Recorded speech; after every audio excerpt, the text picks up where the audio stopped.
The espresso machine in Lorenzo Vitale's private office hissed like a serpent, steam curling into the air thick with the scent of dark roast and expensive leather.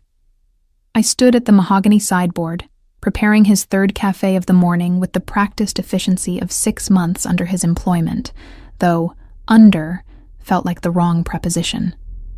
More like beside, or perhaps against, considering how often we clashed. "The Calabrese file is on your desk," I said without turning around, knowing he'd entered even though his footsteps made no sound on the Persian rug. Lorenzo Vitale moved like a predator, silent, purposeful, always aware of every living thing in his vicinity. And before you ask, yes, I removed the clause about the harbor contracts. No, I didn't ask permission. Yes, I was right to do it. Behind me, I heard the soft rustle of fabric as he settled into his chair, followed by the distinctive click of his Mont Blanc pen. "You're particularly insubordinate this morning, Lily." "It's 3 PM, Mr. Vitale." I finished preparing his espresso exactly as he liked it. No sugar, served in the specific cup his grandmother had given him, the one with tiny gold filigree around the rim, and turned to face him. Lorenzo sat behind his massive desk, like a dark prince surveying his kingdom. Charcoal suit tailored so precisely it looked painted onto his broad shoulders. Dark hair pushed back from a face that belonged on Roman coins, all sharp angles and aristocratic bone structure. But it was his eyes that always caught me off guard. Storm gray and relentlessly intelligent, capable of reading every micro-expression, every tiny tell. Those eyes tracked me now as I crossed the office, and I felt their weight like a physical touch trailing down my spine. I'd learned early in my employment that Lorenzo noticed everything. The way I twisted my grandmother's ring when anxious, how I bit my lower lip when concentrating, the precise angle of my head when I was about to deliver bad news. "The meeting with the Rossi brothers is at 7, I said, setting his espresso on the desk with perhaps more force than necessary. A single drop escaped, marring the polished surface. "I've prepared the briefing documents. Marco will drive you. I won't be here." His hand, reaching for the cup, froze mid-air. "Excuse me? I'm leaving early today." I kept my voice steady, professional, even as my heart began its familiar staccato whenever Lorenzo's attention fully focused on me. "I have plans." Plans. He repeated the word as if I'd spoken in a foreign language. His fingers drummed once against the desk, an unusual tell of irritation from a man who'd built his reputation on absolute control. "What kind of plans?" "Personal ones." The silence that followed stretched like pulled taffy. Through the floor-to-ceiling windows behind him, Manhattan glittered in the late afternoon sun, all steel and glass and money. From this height, in this office, Lorenzo Vitale surveyed an empire that extended far beyond legitimate real estate holdings and import businesses. Everyone knew what he really was, though no one said it aloud. Not if they valued their continued good health. I'd learned the truth 2 months into my employment, stumbling across a conversation I wasn't meant to hear. The smart thing would have been to quit immediately, to run far and fast from the dangerous world Lorenzo inhabited. Instead, I'd walked into his office the next morning, placed his espresso on his desk, and said, "The Martinelli shipment arrives Tuesday. You'll want to be there personally." He'd stared at me for a full minute. Then, "You're either very brave or very stupid, Miss Morgan." "I'm practical, Mr. Vitale, and I make excellent coffee." Something had shifted between us in that moment. An understanding, perhaps. Or maybe just the acknowledgement that I'd stepped over a line and couldn't step back. Either way, I'd kept my job, my silence, and my growing addiction to the particular brand of chaos that was working for Lorenzo Vitale. Now he stood, moving around his desk with that predatory grace. "Personal plans," he repeated, his accent caressing the words. Lorenzo's English was flawless, but in moments of strong emotion, His Italian heritage colored certain syllables. With whom? That's really none of your business. His jaw tightened almost imperceptibly. Everything about you is my business, Lily. You work for me. I work for you from 9 to 6. What I do after hours is my own concern. I crossed my arms, a defensive gesture I immediately regretted when his gaze dropped briefly to the movement, before returning to my face. We stood too close now. Close enough that I could smell his cologne, something custom-made that probably cost more than my monthly rent, with notes of bergamot and cedar. Close enough to see the faint scar along his jaw, a thin white line that spoke of violence in his past. You're wearing perfume, he observed softly. You never wear perfume to the office. My pulse jumped. I dabbed on my favorite scent while getting ready, a subtle vanilla and jasmine blend. The fact that he'd noticed, that he knew my typical routines well enough to identify this deviation, sent a flutter through my stomach that had nothing to do with fear. Perhaps I felt like it today. His eyes narrowed slightly. And your hair? You usually wear it up. My hand moved instinctively to the loose waves falling past my shoulders. I'd spent an hour with a curling iron this morning, something I rarely bothered with for work. I have a date, Mr. Vitale. Is that acceptable to you, or do I need written permission to have a personal life? The temperature in the office seemed to drop several degrees. Lorenzo's expression didn't change. He was too controlled for that. But something dark and dangerous flickered in his storm-gray eyes. A date. His voice was silk over steel. Yes, a date. That thing where two people who aren't employer and employee go out and enjoy each other's company. I regretted the sharp tone, even as the words left my mouth. 6 months of working for Lorenzo had taught me that poking the bear was thrilling, but rarely wise. And who is this fortunate individual? His name is Tyler. We met at Sophia's birthday party last week. I grabbed my purse from where I'd left it on the side table, suddenly desperate to escape the suffocating intensity of Lorenzo's scrutiny. Now, if you'll excuse me, I need to go home and change. I made it 3 steps toward the door before his voice stopped me. Change into what exactly? Clothes, Mr. Vitale. It's generally frowned upon to go to dinner naked. His jaw muscle jumped, the only sign of his irritation. You know what I mean. I turned back, inexplicably annoyed by his questioning. 6 months of his orders, his criticisms, his occasional rare praise that felt like winning the lottery.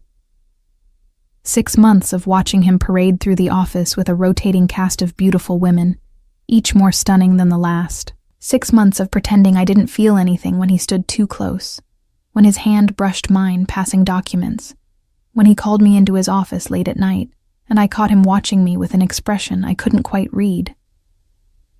Something nice, I said, my voice sharper than I intended. Something that makes me feel pretty. Is that all right with you? Or do you need to approve my wardrobe choices as well?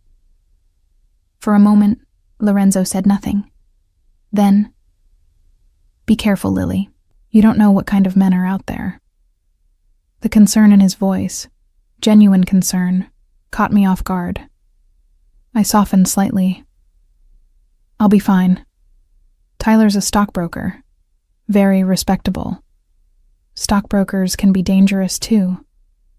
Not as dangerous as some people I could mention. The words slipped out before I could stop them, and I immediately regretted them when I saw Lorenzo's expression shudder completely.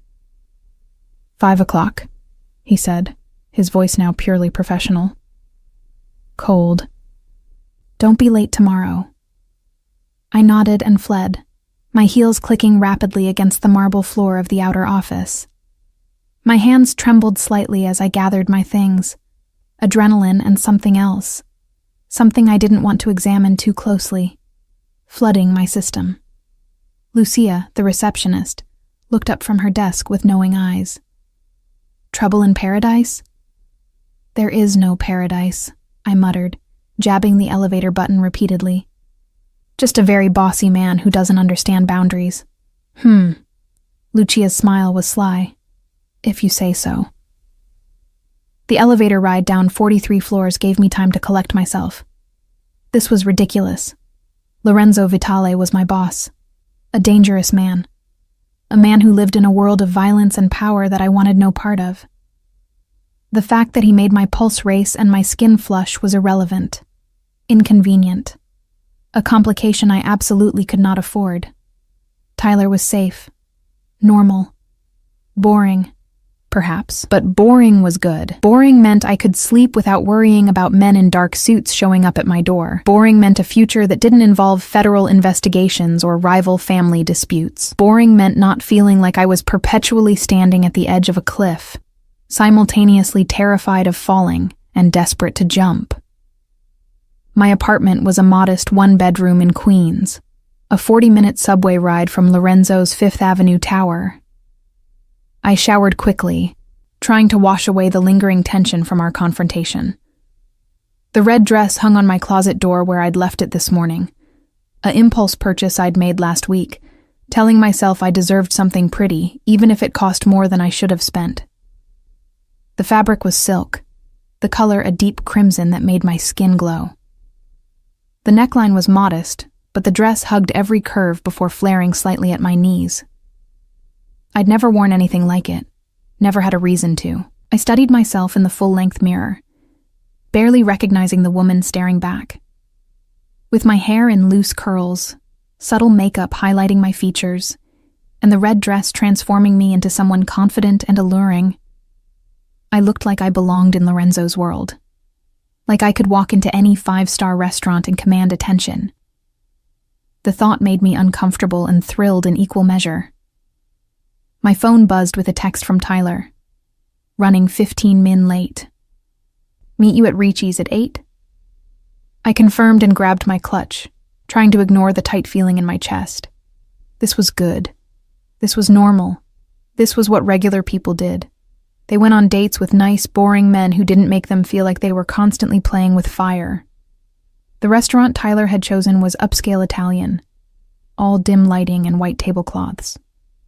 I arrived first, giving my name to the hostess and following her to a table near the back. The space was crowded with the dinner rush, conversations creating a pleasant hum of background noise. I ordered a glass of wine and waited, people watching to pass the time. Couples celebrating anniversaries, business dinners winding down, a group of women laughing over shared appetizers, normal people living normal lives, blissfully unaware of the parallel world that existed just beneath the surface of their everyday reality, a world where men like Lorenzo Vitale made the kind of decisions that could end lives with a phone call. I was so lost in thought that I almost didn't notice when Tyler arrived, slightly breathless and apologetic. Lily, sorry, work emergency. He was handsome in a conventional way. Blonde hair, blue eyes, strong jaw. His suit was expensive but not custom-made. His smile was charming but not dangerous. Everything about him screamed, safe choice. No worries, I said, returning his smile.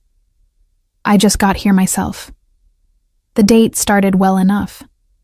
Tyler was attentive, asked questions about my work, which I answered vaguely, having learned long ago never to mention Lorenzo's name in casual conversation, and shared amusing anecdotes about his own job.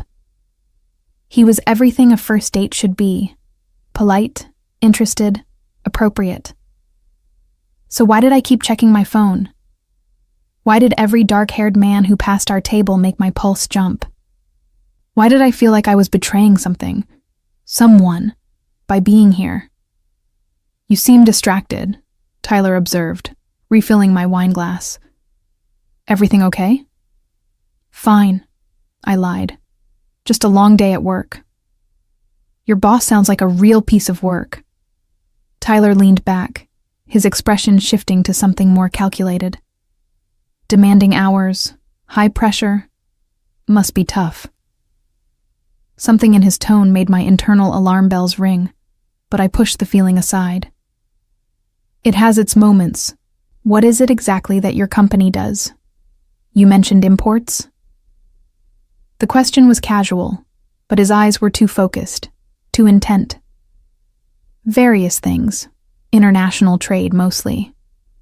Must be interesting, dealing with all those different markets. He smiled, but it didn't quite reach his eyes. I've always thought about getting into that sector. Maybe you could give me some insider tips. The alarm bells grew louder. I'm just a secretary, Tyler. I file paperwork and make coffee. Nothing exciting. His hand found mine across the table, his grip just slightly too tight. I bet you're more than that. A woman working for a man like Lorenzo Vitale must know all kinds of interesting things. My blood ran cold. How do you know who I work for? Sophia mentioned it, Tyler said quickly, too quickly. His thumb traced circles on my palm that should have felt pleasant, but instead made my skin crawl. She said you worked for some big-shot businessman. Sophia doesn't know where I work. The words came out flat, cold. I'd been deliberately vague with my friends about my employment, some instinct telling me that associating with Lorenzo Vitale, even as his secretary, was something best kept quiet. So I'll ask again. How do you know who I work for? Tyler's charming mask slipped for just a moment, revealing something harder underneath. Listen, Lily. I think we got off on the wrong foot here. I think this date is over. I moved to stand, but his hand tightened on mine, keeping me in place. Don't make a scene, he said softly, his smile never wavering for the benefit of anyone watching. Just hear me out for a minute. Let go of my hand. My family has some business dealings with Mr. Vitale. Nothing major. Just some overlapping interests in the import sector. His eyes were hard now, calculating. We thought it might be useful to establish a friendly connection. You seem like a smart woman. Lily. Smart enough to understand how these things work. My heart hammered against my ribs. You set this whole thing up. The party, the chance meeting, all of it. I prefer to think of it as strategic networking. His thumb still traced those maddening circles on my skin. We're not asking for anything major, just occasional information. What meetings are happening, who's visiting the office, that sort of thing. In return, we'd compensate you very generously. 6 months ago, I might have been naive enough to be flattered by the attention. 6 months ago, I didn't know what I know now. 6 months ago, I hadn't spent every day watching Lorenzo operate, learning to read the subtle signals that preceded violence, understanding the code that governed his world. And one of the cardinal rules of that world was that betrayal had consequences. You're asking me to spy on Lorenzo Vitale. I kept my voice level, even as fear and fury warred in my gut. Do you have any idea how catastrophically stupid that is? We're asking you to be smart. Your boss isn't a good man, Lily. He's dangerous, violent. Eventually he's going to get taken down, and you don't want to be standing too close when that happens. Tyler leaned forward, lowering his voice. We're offering you a way out. Money, protection, a fresh start, somewhere safe. I stared at him. This handsome stranger who'd orchestrated an elaborate trap disguised as romance. Who's we, exactly? People who can protect you from Vitale when he finds out you know too much. Or people who want to use me against him and will kill me the moment I'm no longer useful. I yanked my hand free with enough force to knock over my wine glass. Red liquid spread across the white tablecloth like blood, and the symbolism wasn't lost on me. I need to leave. This time when I stood, Tyler didn't try to stop me, but his voice followed me. Think about it, Lily. You're not like him. You don't belong in that world. Take the smart way out while you still can. I grabbed my clutch and headed for the exit, my breath coming in short gasps. The hostess looked concerned as I passed, but I couldn't stop, couldn't think, couldn't process what had just happened. Tyler knew where I worked, knew Lorenzo's name, had researched me enough to fabricate an entire meeting, which meant others might know too. Might be watching, waiting for an opportunity to use me against Lorenzo. The night air hit my face as I burst through the restaurant doors, cool and sharp. I stood on the sidewalk, trying to orient myself, trying to remember how to breathe normally.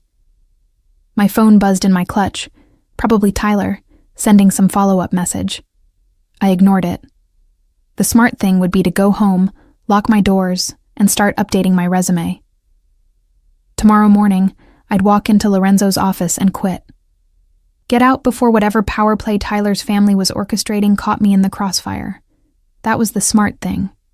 But standing there on that Manhattan sidewalk, the red dress suddenly feeling like a target rather than armor, I found myself thinking about something Lorenzo had said once, late one night when we'd been working alone in the office.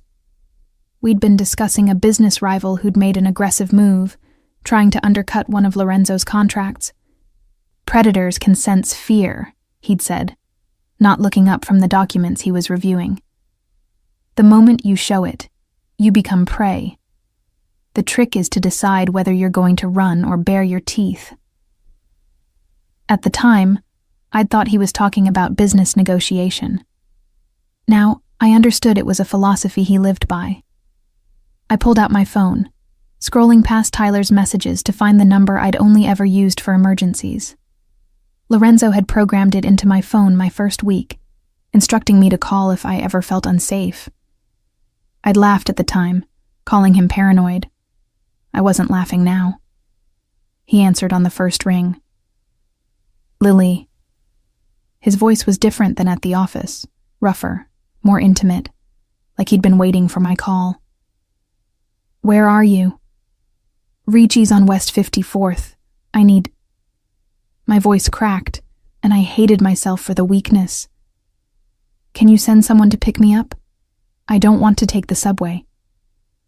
Silence for 3 seconds that felt like 3 hours. Then, don't move. I'm 5 minutes away. You're where? But he'd already hung up. I stood under the restaurant's awning, shivering despite the mild evening temperature. 5 minutes later, a sleek black Mercedes pulled up to the curb. The driver's window lowered, revealing not one of Lorenzo's usual drivers, but the man himself. He wore the same charcoal suit from earlier, though he'd loosened his tie and undone the top button of his shirt. His hair was slightly disheveled, like he'd been running his hands through it. And his expression, when his gray eyes found mine, was absolutely murderous. Get in the car, Lily. I obeyed, sliding into the passenger seat. The leather was warm, and the interior smelled like his cologne. Lorenzo didn't pull away immediately, just sat there staring straight ahead, his hands gripping the steering wheel so tightly his knuckles went white. What happened? His voice was terrifyingly calm. Did he hurt you? No, not physically. I tried to find the right words to explain. Lorenzo, he knew who you are. He knew I work for you. He tried to recruit me to spy for his family. Lorenzo's jaw muscle jumped. What family? He didn't say exactly. Just said they had overlapping business interests with you in the import sector. Tyler what? His eyes cut to mine. What's his last name? I don't know. We met at Sophia's party, or at least I thought we did. The pieces were clicking into place, each one more damning than the last.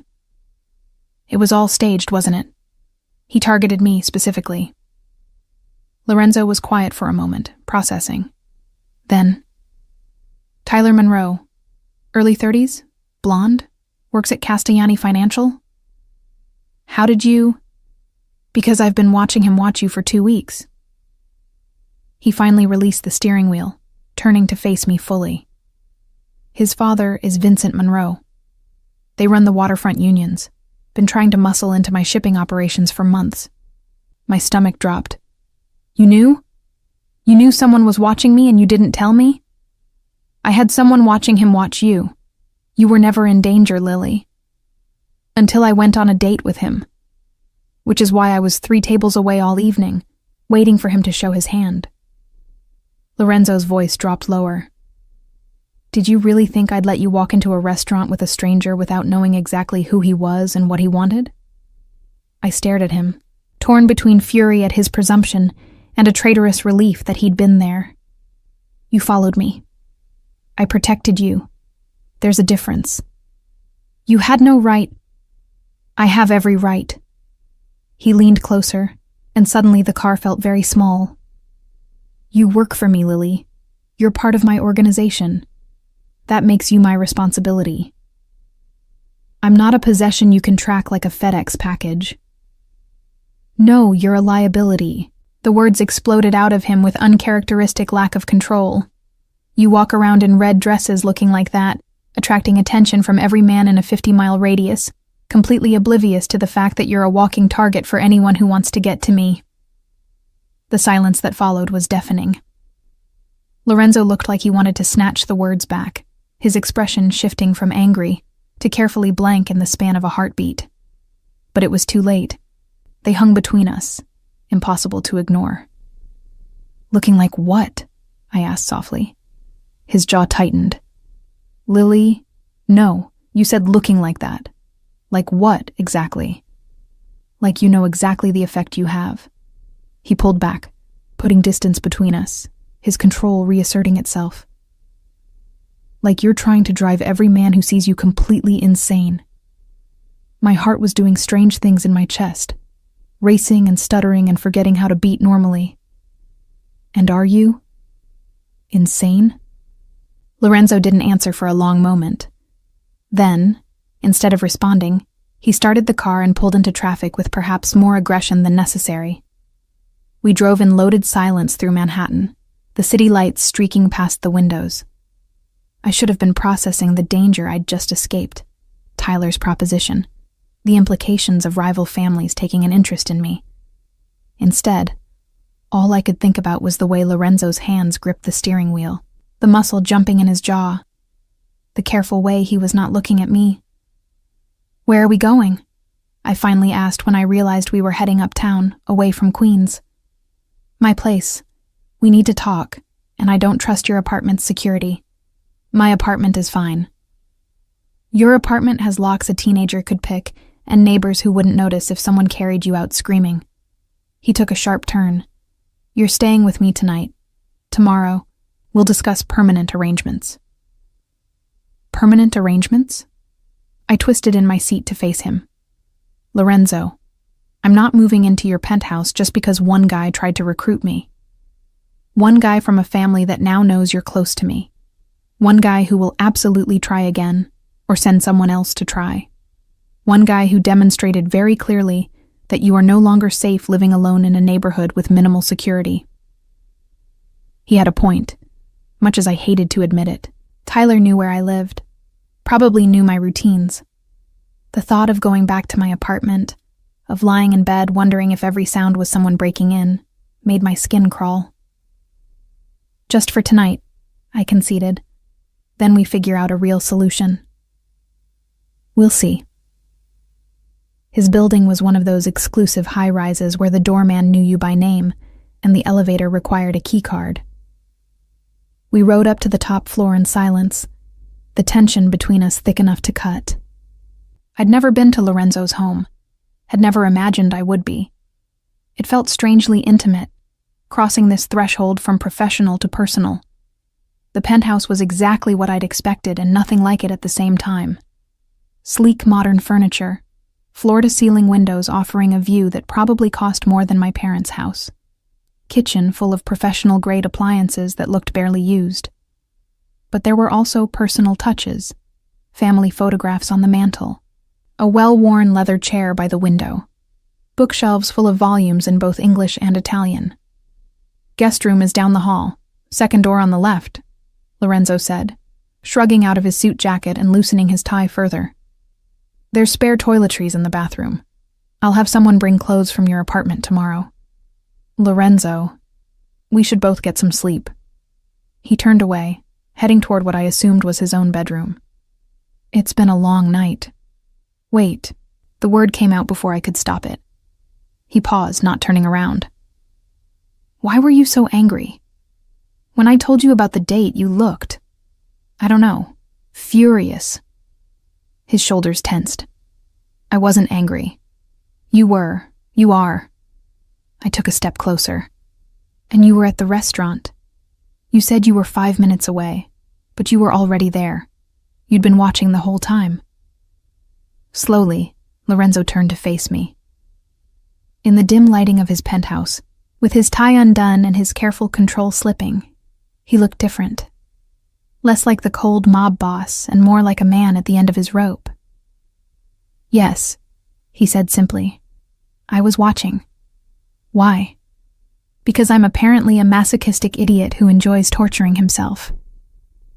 A bitter smile curved his lips. Because watching you get ready for a date with another man was its own special kind of hell, but watching you actually go through with it would have been worse. Because I've spent 6 months trying to convince myself that what I feel for you is just physical attraction, just inconvenient lust, and clearly I'm a terrible liar even to myself. The confession hung in the air between us, raw and honest and terrifying. You can't say things like that, I whispered. You're my boss. I know. You're dangerous. I know that too. This is a terrible idea. Probably the worst I've ever had. He took a step closer, and then another, until we were nearly touching. But I'm done pretending, Lily. Done pretending I don't notice every time you walk into a room. Done pretending it doesn't make me insane when other men look at you. Done pretending I didn't want to commit murder tonight, watching Tyler Monroe put his hands on you. My breath caught. Lorenzo.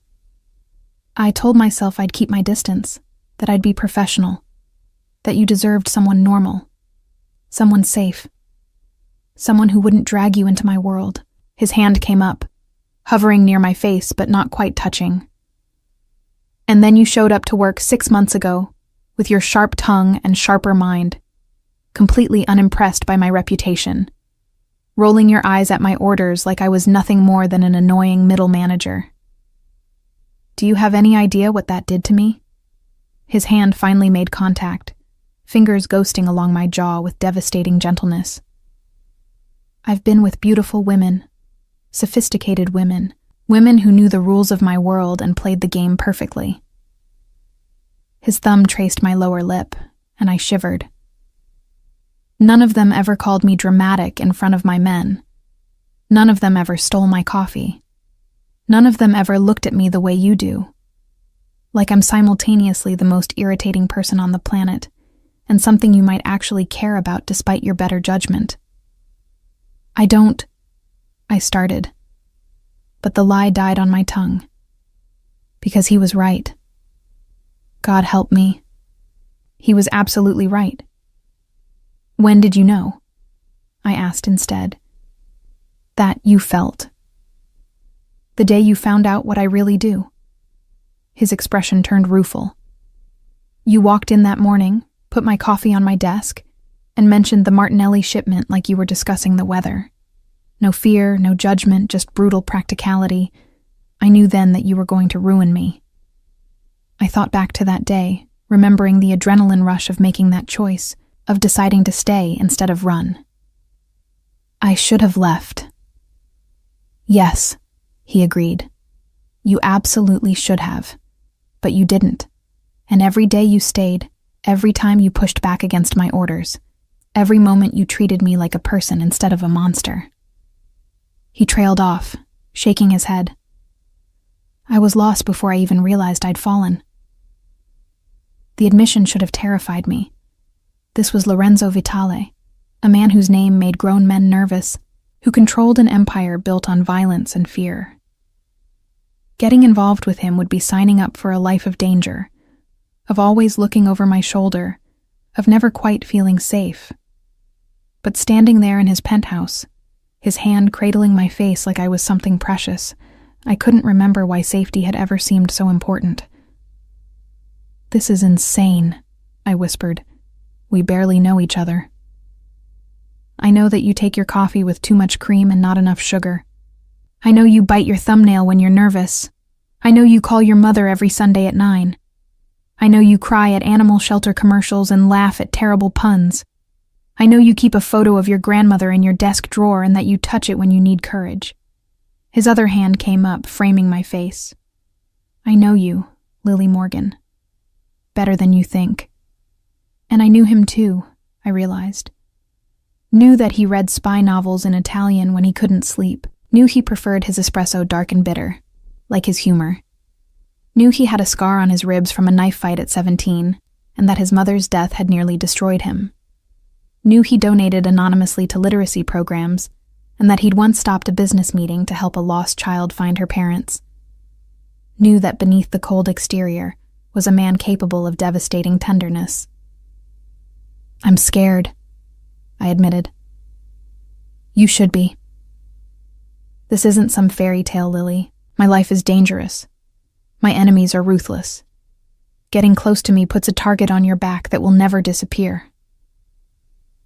His thumbs stroked my cheekbones. But I'm also tired of pretending I can keep my distance.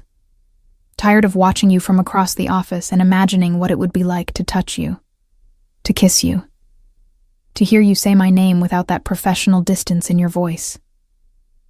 Lorenzo, I breathed, and his eyes darkened. Like that, he said roughly. Exactly like that. The first kiss was gentle, questioning. His lips barely brushed mine, giving me every opportunity to pull away. When I didn't, when I leaned in instead, the tenderness shattered. His hand slid into my hair, tilting my head for better access as he kissed me like a man starving. Like 6 months of restraint had finally broken. I gripped his shirt, pulling him closer, drowning in the taste of him.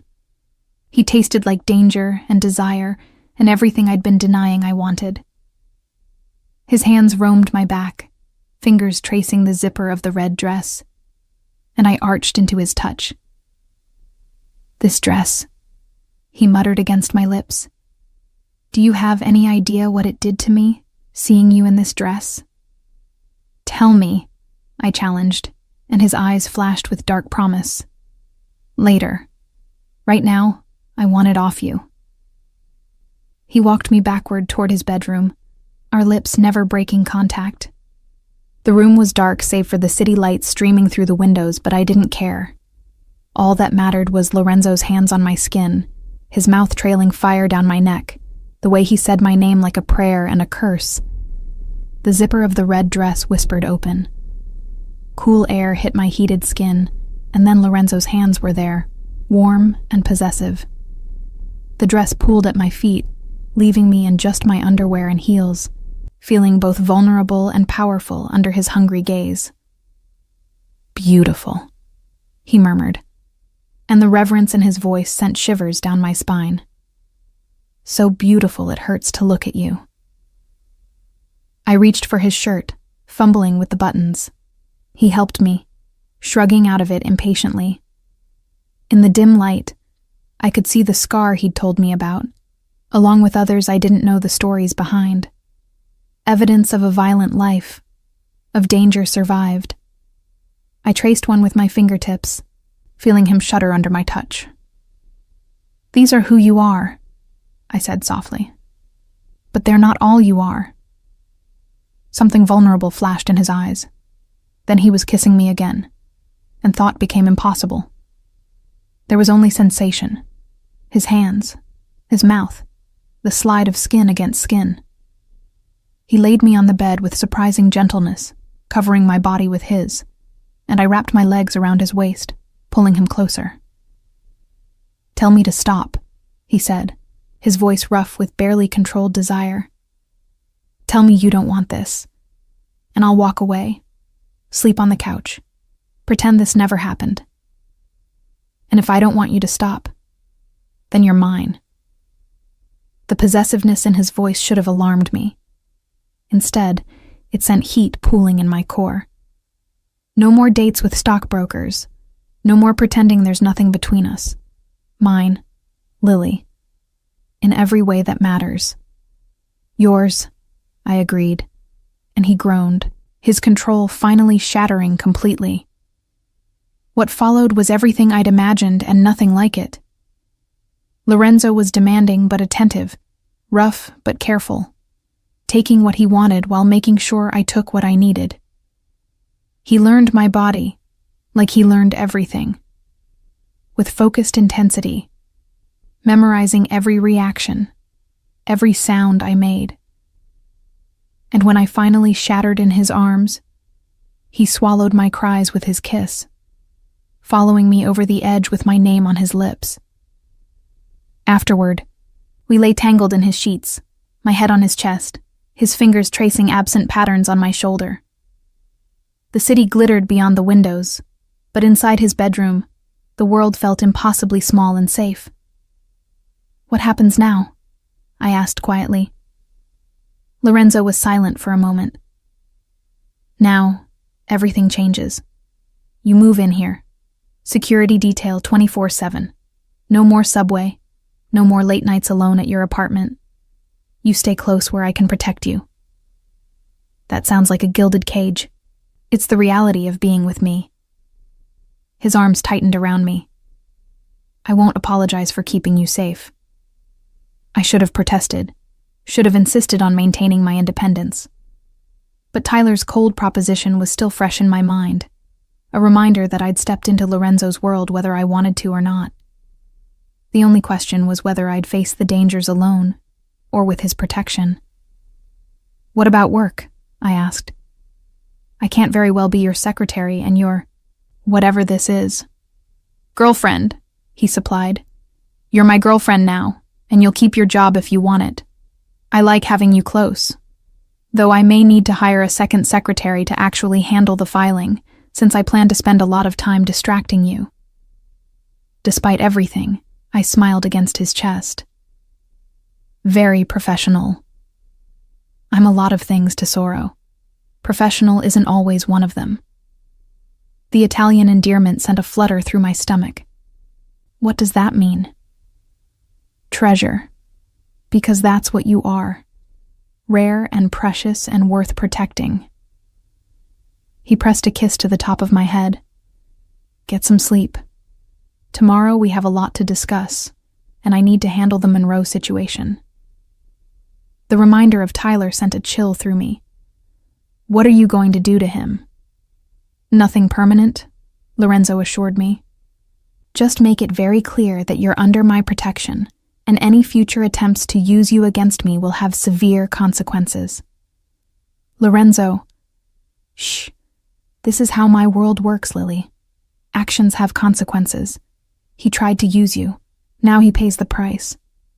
His voice was steel wrapped in silk. "But because you're asking me to show restraint, I will. This time. For you." It should have bothered me more, the casual way he discussed threatening people. But exhaustion was pulling me under, and Lorenzo's heartbeat beneath my ear was steady and reassuring. In his arms, in his bed, I felt safer than I had in months. As I drifted off, I heard him murmur something in Italian, too soft and quick for me to catch. But I would have sworn it sounded like a prayer. I woke to sunlight streaming through unfamiliar windows and the smell of fresh coffee. For a moment, I was disoriented. This wasn't my cramped Queen's apartment. The bed was too large, the sheets too expensive, the view too spectacular. Then memory crashed back. Lorenzo, the kiss, everything that followed. I sat up, clutching the sheet to my chest, and spotted a note on the pillow beside me, written in Lorenzo's elegant script. Had to handle business. Coffee's in the kitchen.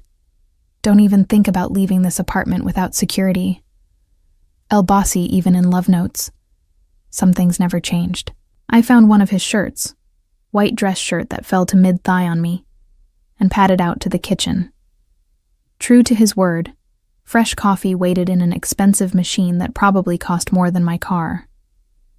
As I poured a cup, I caught sight of my reflection in the window. Barefoot, wearing Lorenzo Vitale's shirt, hair wild from his hands, lips still swollen from his kisses. I looked thoroughly debauched. I looked happy. I looked terrified. Because this was real now, not some fantasy I could dismiss as inappropriate workplace attraction. Not something I could keep separate from my actual life. Lorenzo had claimed me, and in his world, that kind of claim came with consequences. My phone buzzed on the counter. Lorenzo's security must have retrieved it from my clutch. Messages were flooding in. 3 from Sophia demanding to know how the date went. 2 from an unknown number that made my blood run cold. Last night was a misunderstanding. Let's talk. Tyler. And then, 5 minutes later, don't make this harder than it needs to be. My family can make your life very difficult. I was staring at the messages, trying to decide if I should tell Lorenzo or handle it myself, when the penthouse door opened. Lorenzo strode in, still wearing last night's clothes, but somehow looking impeccable. His eyes found me immediately, and something dark and possessive flashed in their depths. "Good morning," he said. Crossing the space between us, he cupped my face, kissing me thoroughly. "You're wearing my shirt." I didn't have much choice. Someone ripped my dress. "I'll buy you 10 more. His thumb traced my lower lip. "Though I prefer you like this, marked as mine." "So possessive," I murmured against his mouth, but I was smiling. "You have no idea." He pulled back slightly, his expression turning serious. "Tyler sent you messages." Not a question. Of course he knew. "You're monitoring my phone." "I'm protecting you," he corrected.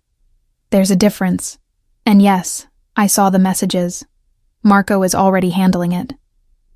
"Handling it how?" Lorenzo's smile was cold. "Let's just say Tyler Monroe will be very busy explaining to his father why he threatened a woman under my protection. By the end of the day, the entire Monroe family will understand that you are completely off limits." The reminder of the violence lurking beneath Lorenzo's polished surface should have frightened me. Instead, I found myself grateful for it. Tyler's threats had rattled me more than I wanted to admit. Knowing Lorenzo was handling it allowed me to breathe easier. "I still need clothes," I pointed out. "And to go to work. The office will be chaos without me." "Already taken care of.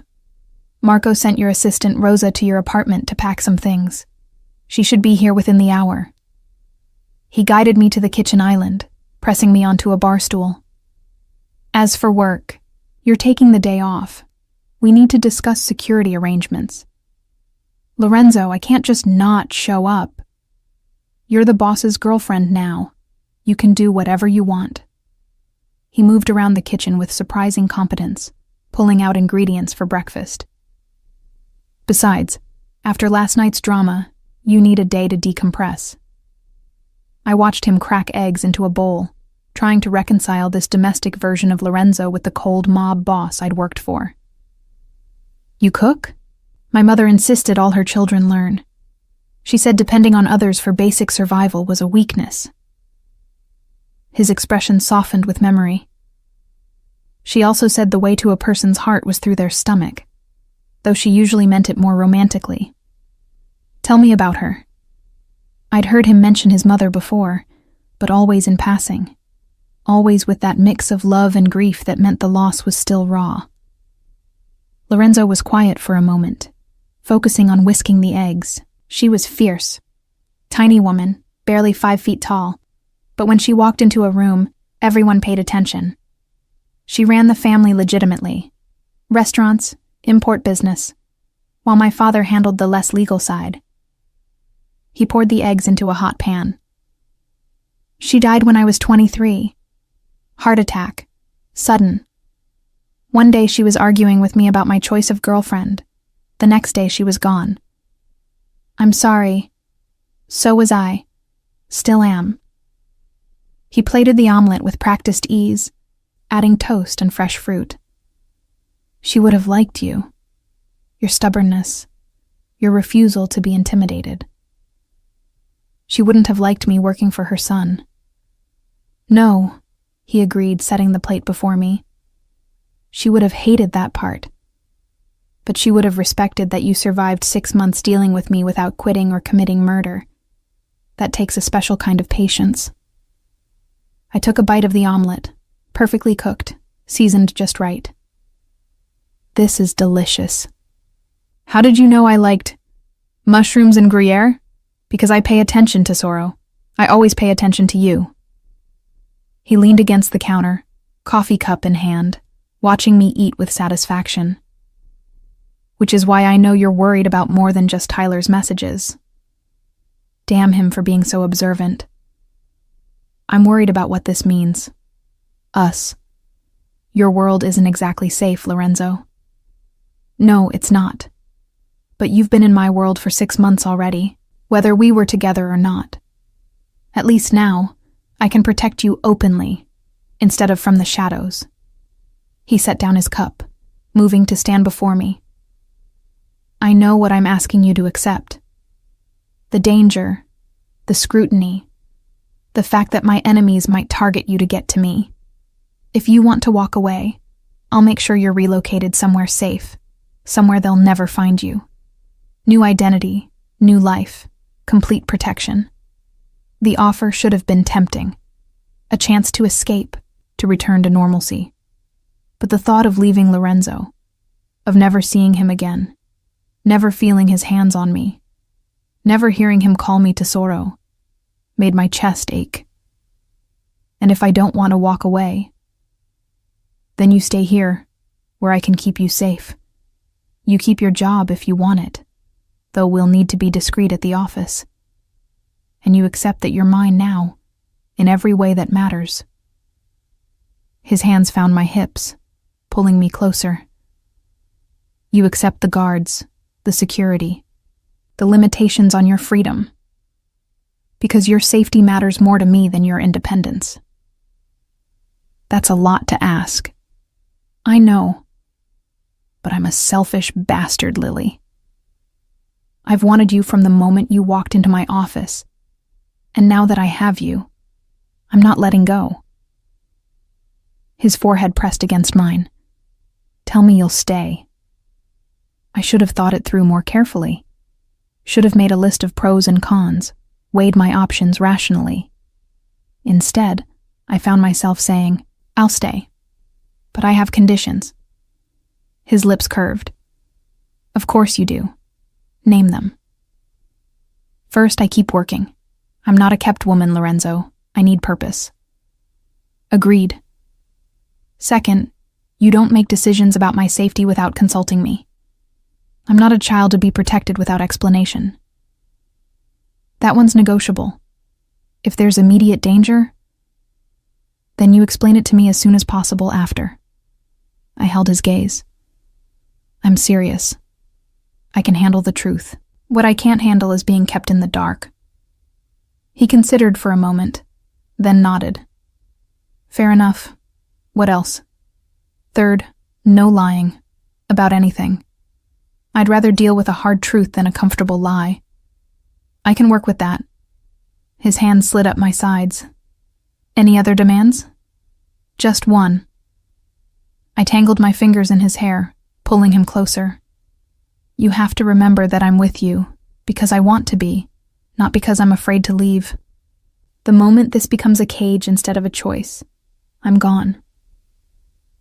Something vulnerable flashed in his eyes. I can't promise you'll always feel free. My world has constraints that aren't negotiable, but I can promise I'll never trap you deliberately. If you want to leave, I won't stop you. Liar, I said softly. You'd hunt me to the ends of the earth. Probably, he admitted, but I'd make sure you chose to come back willingly. Before I could respond, his phone buzzed. He glanced at it, his expression darkening. Marco, the Monroe situation has escalated. Escalated how? Lorenzo's jaw tightened. Vincent Monroe has requested a meeting, tonight. He wants to discuss mutual interests and the misunderstanding with his son. He looked at me, calculating. He's going to try to smooth things over, offer compensation for Tyler's behavior. And you're going to refuse. I'm going to make it very clear that any further contact with you will result in war."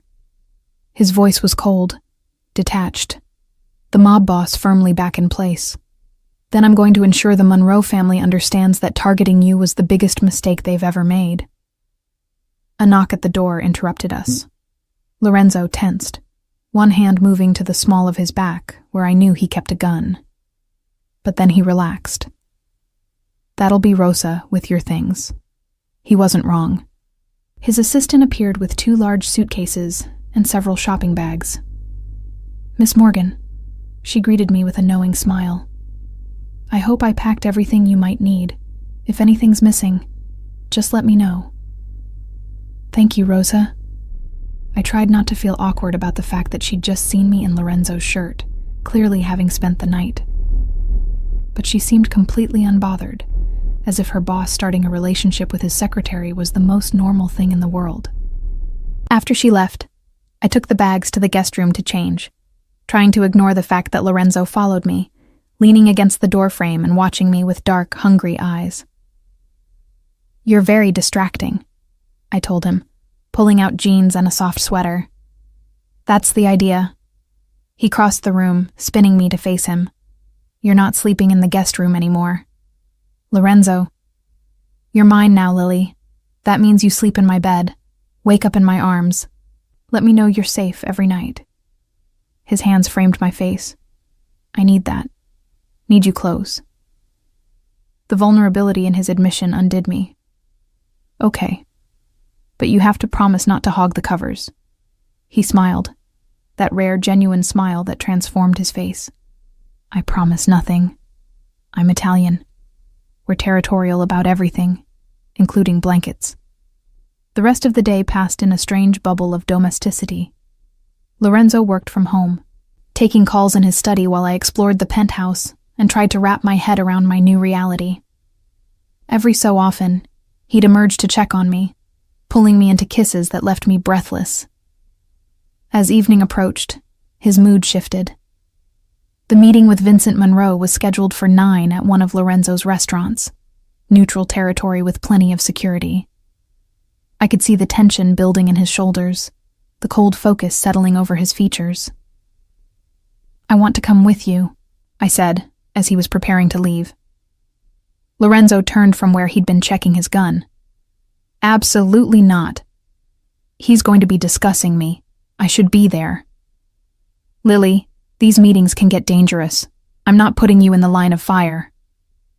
"I'm already in the line of fire." I stood my ground, crossing my arms. "Tyler targeted me. His father wants to negotiate about me. I deserve to be present for that conversation." Lorenzo studied me for a long moment. Then, surprisingly, he nodded. "Fine, but you stay quiet unless I tell you otherwise. And if things go sideways, you do exactly what Marco tells you. Understood?" "Understood." An hour later, we pulled up to Salvatore's, one of Lorenzo's upscale Italian restaurants in Manhattan. The place was closed to the public tonight, with several of Lorenzo's men stationed at the entrances. As we walked in, I felt the weight of their stares, everyone noting that the boss had brought a woman to a business meeting.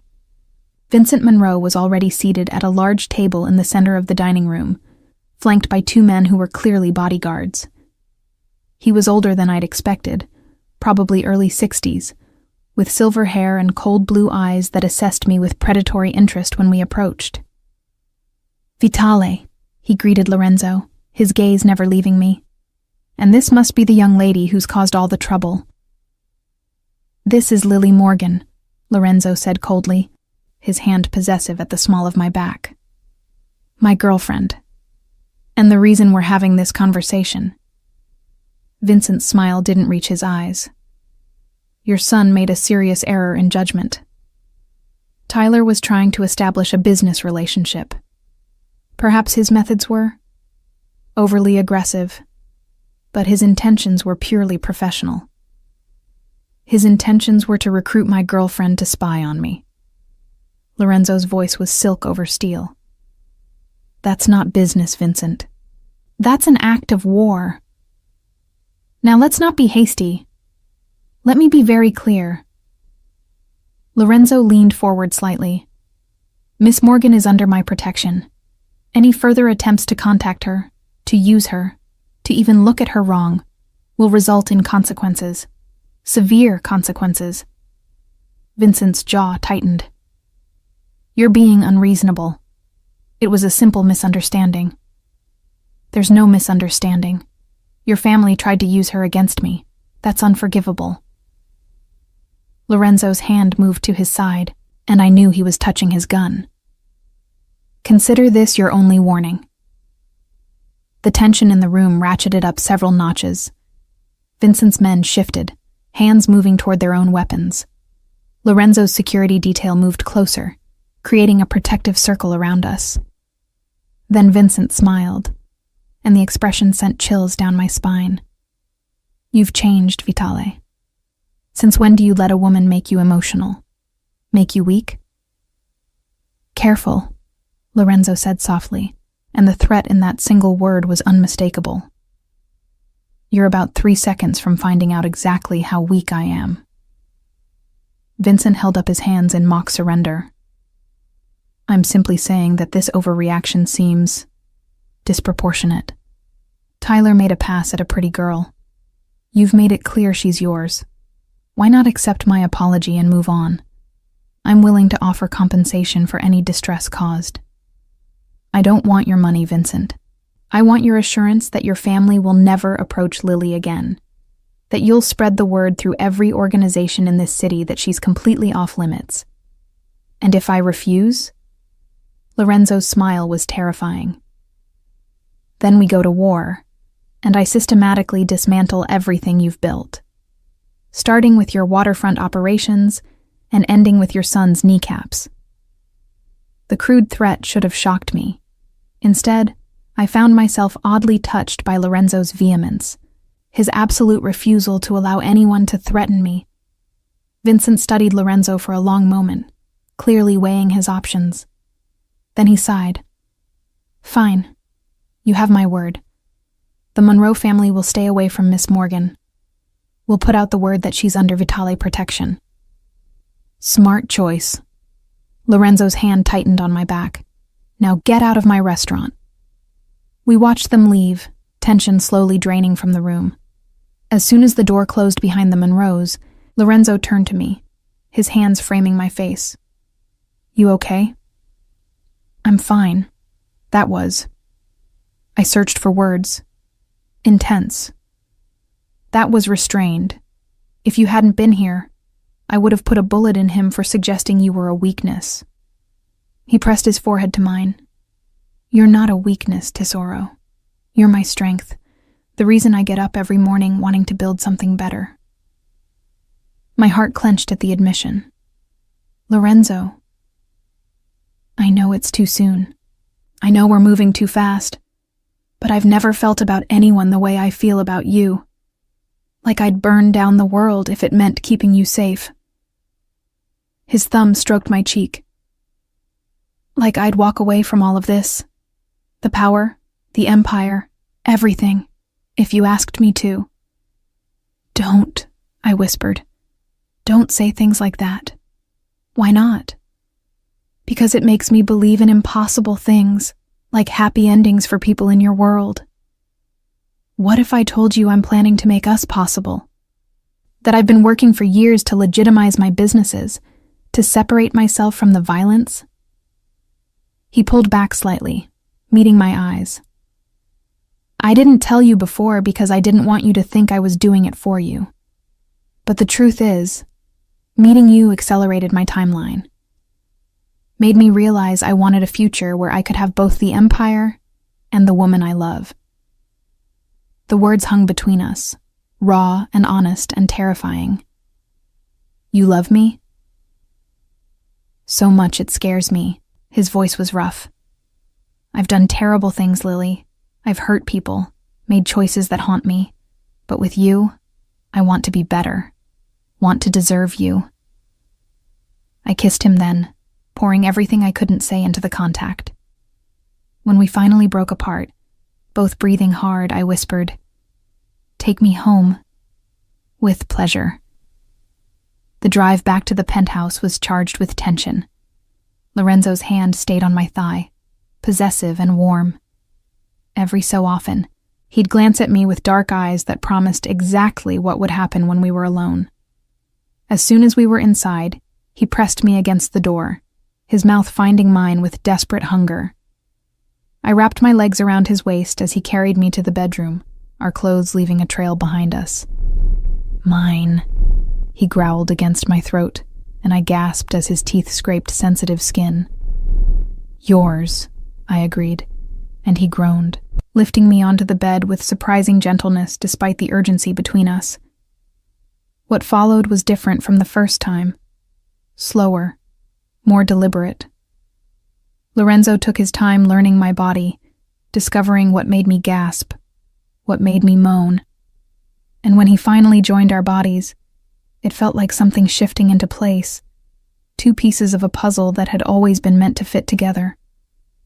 Later, as we lay tangled in sweaty sheets, his fingers tracing lazy patterns on my skin, I asked the question that had been haunting me since the restaurant. What happens if Vincent doesn't keep his word? Lorenzo's hand stilled. Then I keep mine. War. How many people would die? Too many. His voice was heavy. Which is why I made the threat credible enough that he'll respect it. Vincent Monroe is a businessman first. He'll weigh the cost of pursuing you against the cost of war with me, and he'll realize it's not worth it. And if he doesn't? And then I protect what's mine, whatever the cost. He rolled to face me, his expression serious. "I won't lie to you, Lily. My world is violent. People die. Lines get crossed. If you stay with me, you'll see things, hear things, know things that you can't unknow. Are you sure you can handle that?" I thought about Tyler's cold proposition, Vincent's predatory assessment, the casual way they'd discussed using me as a pawn. Lorenzo's world might be violent, but at least he was honest about it. At least he valued me as more than a tool. "I'm sure," I said finally, "but I need you to promise me something. Anything. Don't let it consume you. The violence, the power, the need for control. Don't lose yourself in it so completely that there's nothing left of the man I fell for." Something vulnerable flashed in his eyes.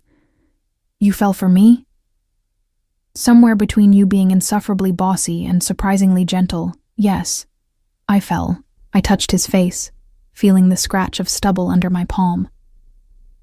Probably the most dangerous thing I've ever done. Definitely the most dangerous thing you've ever done. His smile was self-deprecating. But I promise I'll try to stay human for you. Try to remember there's more to life than power plays and territory wars. That's all I ask.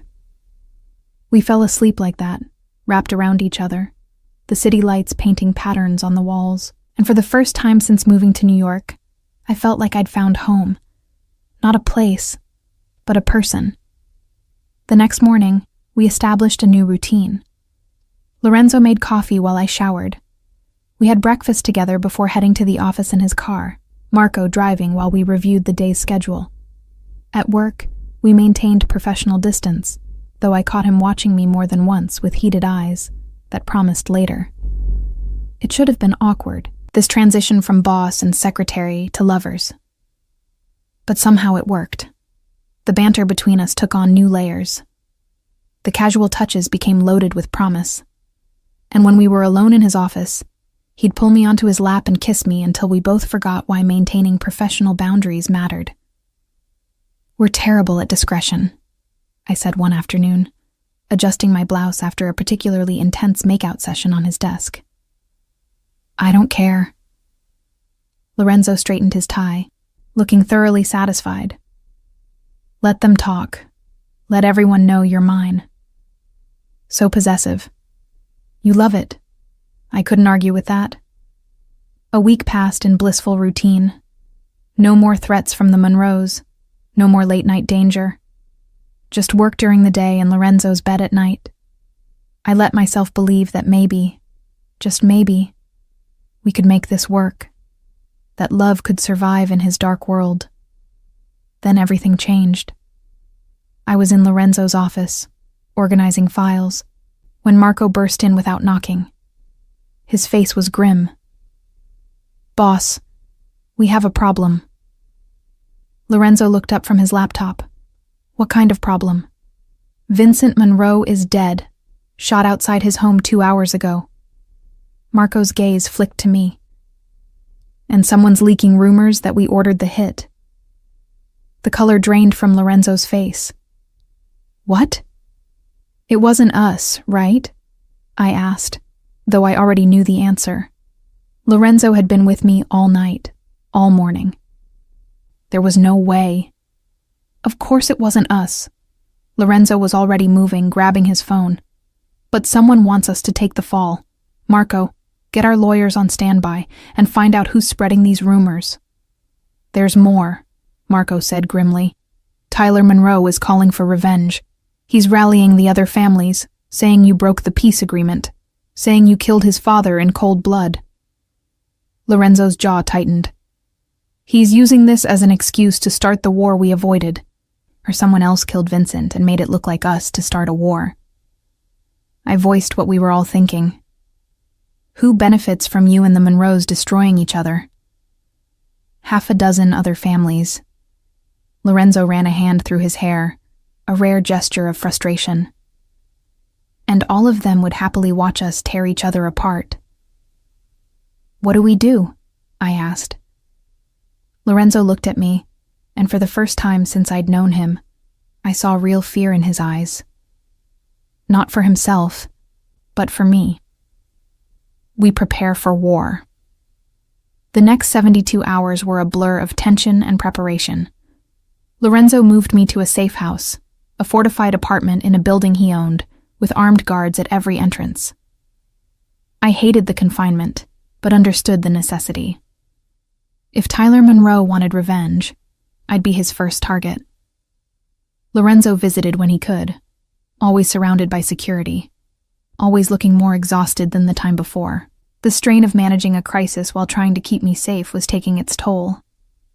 "You should eat," I said one evening, watching him push food around his plate untouched. "You're not going to be effective if you collapse from exhaustion." "I'll eat when this is over." But he took a bite anyway, just to please me. We're close to identifying who really killed Vincent. Once we have proof, we can show the other families that we're being framed. And if Tyler doesn't care about proof, if he just wants an excuse to go after you, then I'll give him exactly what he wants. Lorenzo's expression was cold, but on my terms, not his. 3 days after Vincent's murder, the breakthrough came. Marco had traced the actual killer, a professional hitman hired by the Russo family, one of Lorenzo's smaller rivals. They'd killed Vincent and planted evidence pointing to Lorenzo, hoping to trigger a war that would eliminate both families. The proof was irrefutable: phone records, financial transfers, witness statements. Lorenzo called a meeting of all the major families, presenting the evidence with Marco and his lawyers flanking him. I watched from the secure video feed in the safe house, my heart in my throat as Lorenzo made his case. Tyler Monroe sat stone-faced throughout the presentation. When Lorenzo finished, Tyler stood. "Even if this is true, it doesn't change anything. My father is dead, and your world killed him. Someone has to pay." "Then let it be the Russos," Lorenzo said coldly. "They murdered your father and tried to frame me for it. They manipulated you into calling for my head. Are you going to let them get away with that?" The other family heads were murmuring now, convinced by the evidence. Tyler's allies were abandoning him one by one, recognizing that continuing to pursue Lorenzo would make them look foolish at best, complicit at worst. Finally, Tyler slumped back into his chair. "Fine, we go after the Russos. But this isn't over, Vitale. My family doesn't forget." "Neither does mine," Lorenzo replied evenly. "Remember that." The meeting ended, and I sagged with relief. It wasn't perfect. Tyler still harbored resentment. The Russos would face retaliation. But at least open war had been avoided. At least Lorenzo was safe. He came to the safe house that night, looking drained, but relieved. I met him at the door, wrapping my arms around him before he could say a word. For a long moment, we just stood there, holding each other, letting the tension drain away. "It's over," he murmured against my hair. "You can come home now." "This was never about the apartment, Lorenzo. I am home as long as I'm with you."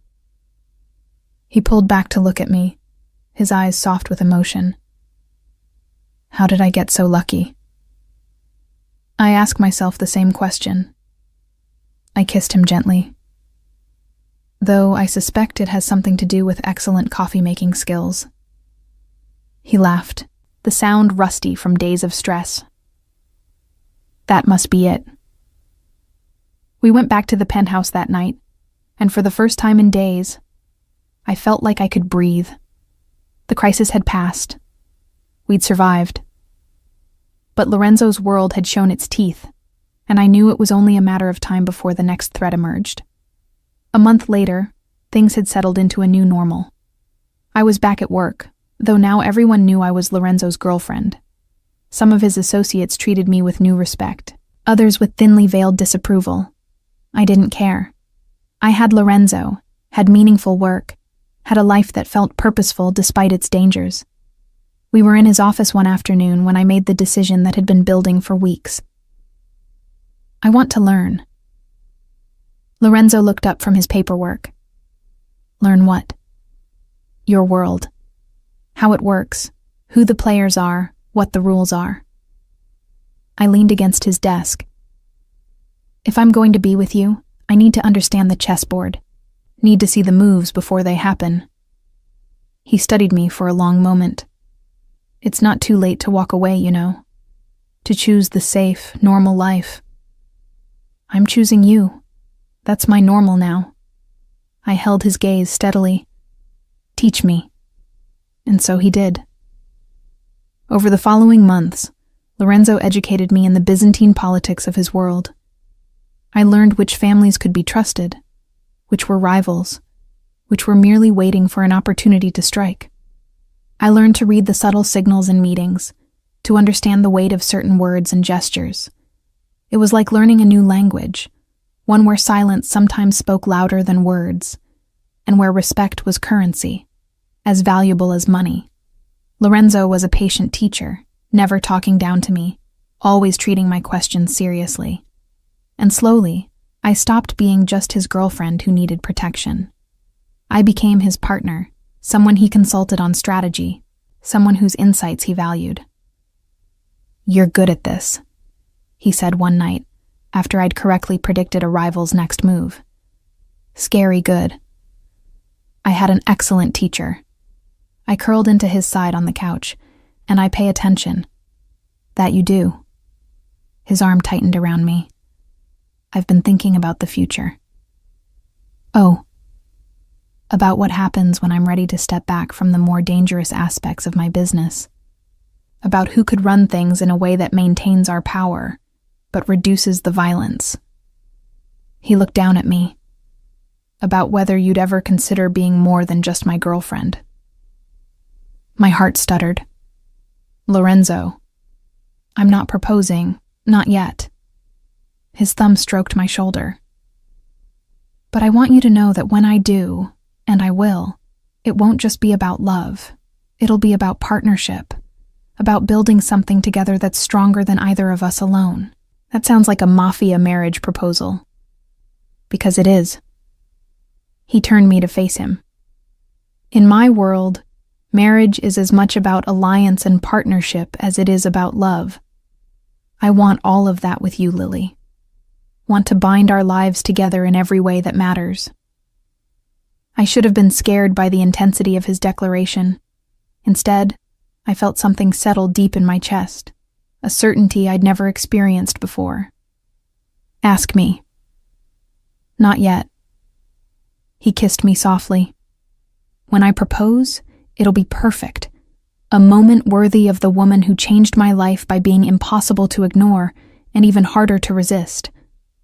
6 months after that first night in the red dress, Lorenzo took me back to Ricci's restaurant, the scene of our first date disaster. But this time, the entire place was closed to everyone but us. Candles lit every surface.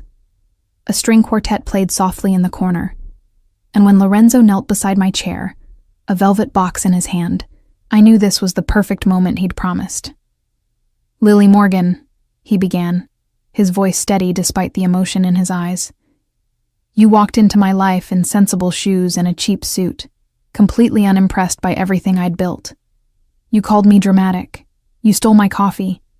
You made me laugh when I'd forgotten I still could. And somewhere between your eye rolls and sharp comebacks, I fell completely, irrevocably in love with you." Tears were already streaming down my face. "I can't promise you safety. My world is too dangerous for that. I can't promise you simplicity. My life is too complicated."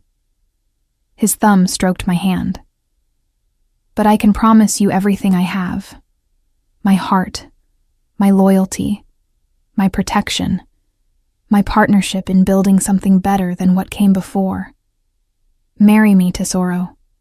Be my wife, my partner, my everything." "Yes," I managed through tears. "Yes, you impossible, bossy, wonderful man.